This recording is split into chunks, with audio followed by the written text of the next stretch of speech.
చాలా ప్రత్యేకమైన ధన్యవాదాలు. ఎందుకంటే ఒక 2-3 దశాబ్దాలుగా నా మాటల్ని భరించి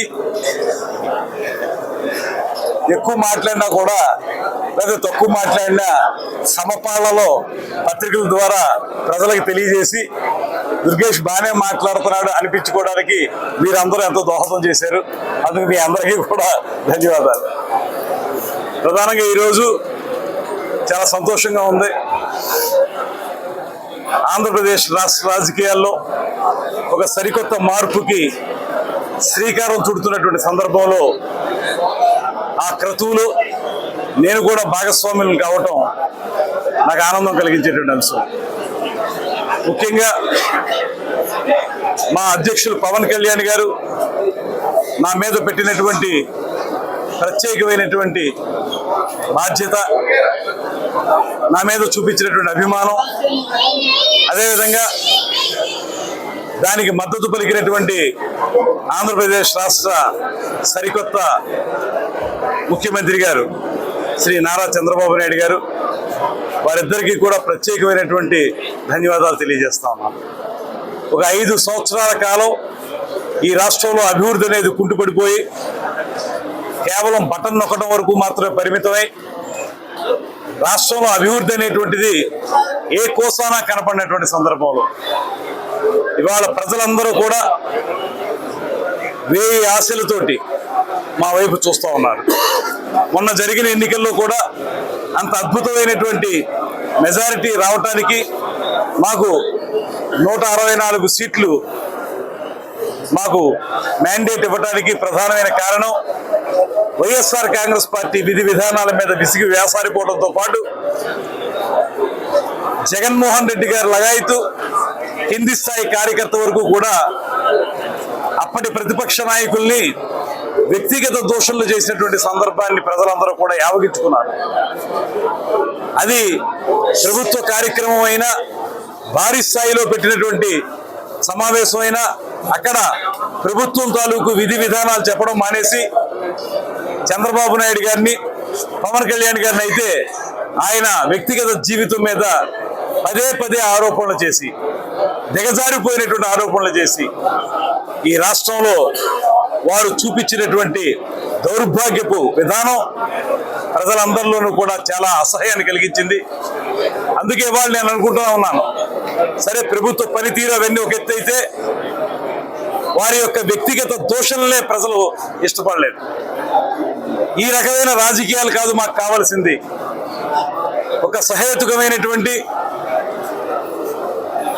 విమర్శలతో కూడినటువంటి రాజకీయాలు కావాలి. కానీ వ్యక్తిగత దోషణలకి, వ్యక్తిగత జీవితాలకి సంబంధించిన అంశాల మీద మాట్లాడితే మిమ్మల్ని మేము మళ్ళీ అధికారంలోకి తీసుకురామనేటువంటి మాటని ఒక చెంపపెట్టుగా ఇచ్చినటువంటి సందర్భం మనకు కనపడతా ఉంది. ఆ సందర్భంలో మేమందరం కూడా ఇవాళ అద్భుతమైనటువంటి మెజారిటీలతోటి నెగ్గాం. వాళ్ళ ప్రజలందరూ కూడా మా వైపు చూస్తూ ఉన్నారు.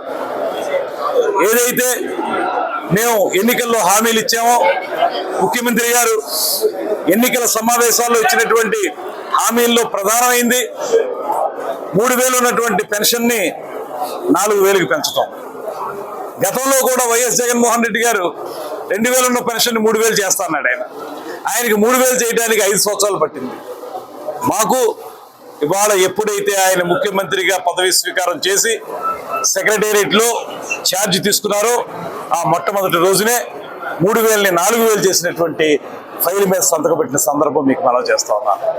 అదేవిధంగా మెగా డిఎస్సి అనేటువంటిది ఊరించి నిరుద్యోగ యొక్క ఉసురు పోసుకున్నటువంటి వైఎస్ఆర్ కాంగ్రెస్ ప్రభుత్వం విధానం కాకుండా వచ్చిన వెంటనే ఫైల్ మీద సంతకం చేశారు. రమారమి 16,000 పైచీలకు ఉపాధ్యాయ పోస్టులు త్వరలో రాబోతున్నాయి. అదేవిధంగా 5 హామీలకి సంబంధించి సంతకాలు చేయడం మాత్రమే కాకుండా ఏవైతే మేము ఇచ్చేటువంటి హామీలు పూర్తిగా ఉన్నాయో వాటన్నిటిని ఉచిత బస్సు విషయం కానివ్వండి ఇవన్నీ కూడా రేపు జరిగేటువంటి కేబినెట్లో పూర్తిగా చర్చించి వాటిని కూడా వెంటనే అమల్లోకి తీసుకురావడానికి మేము కృషి చేస్తాము. మా లెజిస్లేటివ్ పార్టీ నాయకునిగా ఆయన ఎన్నుకున్న సందర్భంలో మాకు ఒక మాట చెప్పారు. ఆయన ఓటు వేయటం ద్వారా అంత పెద్ద స్థాయిలో ఓట్లు వేయడం ద్వారా ప్రజలు మనకేం చెప్తున్నారంటే, మేము మీకు ఓటు వేస్తున్నాం, జాగ్రత్తగా బాధ్యతగా పనిచేయండి, జవాబుదారీతనంగా ఉండండి అనేటువంటి మాట చెప్తున్నారు మనకి ప్రజలు. దాన్ని మనం మనసులో పెట్టుకోవాలనేటువంటి మాట చెప్పారు. అది మేమందరం కూడా మనసులోకి తీసుకున్నాం. అదేవిధంగా చంద్రబాబు నాయుడు గారు మొన్న ఇన్ఫార్మల్ గా జరిగినటువంటి మంత్రుల సమావేశంలో మా అందరికీ కూడా ఆయన దిశానిర్దేశం చేశారు. మనం పూర్తి స్థాయిలో ఏదైతే చెప్పామో అవి ప్రజలకు అందించాల్సిన బాధ్యత ఉందనేటువంటి మాట చెప్పారు. ఇవన్నీ కూడా రాబోయే రోజుల్లో ఆచరణలో పెట్టడానికి మేము ప్రత్యేకంగా కృషి చేస్తామనేటువంటి మాట తెలియజేస్తూ, ఇవాళ ఉదయం పేపర్లు చూసిన వెంటనే, నిన్న నేను ఇతరతర కార్యక్రమాల్లో ఉండటం వల్ల మీడియాని చూడలేదు, కానీ ఇవాళ ప్రింట్ మీడియాలో చూసినప్పుడు ఎంత నిస్సిగ్గుగా జగన్మోహన్ రెడ్డి గారు సంధి ప్రలాపన పేలుతున్నారో అర్థమవుతా ఉంది.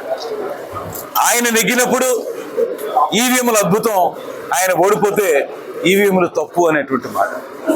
ఇది ఎంతవరకు సమంజసం?